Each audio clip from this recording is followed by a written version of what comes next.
Welcome to the Salmon Runs YouTube. Enjoy the video. You start by opening Minecraft PE and going straight to Settings. Tap Profile, then Online Permissions. Sign into your Microsoft account if prompted so permissions save to your profile. Once signed in, make sure your game and device updates are installed to avoid hidden bugs.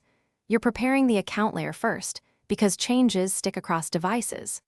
Now proceed to the Privacy Controls area so you can change who can join, chat, and see your presence without delay.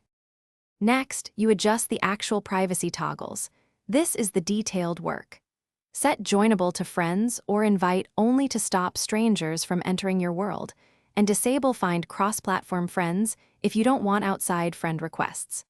For communication, change Chat to Friends only or mute and turn off voice chat features if needed, because controlling chat prevents harassment. Also check Profile Visibility Settings and Shared Content options so only selected people can. To finish, save every change and then sign out and sign back in to force the settings to sync across servers and devices.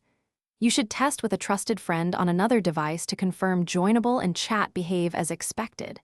If your controls don't take effect, check Microsoft Family Safety Settings and the account birth date. Age restrictions can override in-game preferences. If problems persist, update the app, reboot the device, and repeat the sign-in step to clear temporary account state. Thanks for watching. Consider subscribing if we helped you.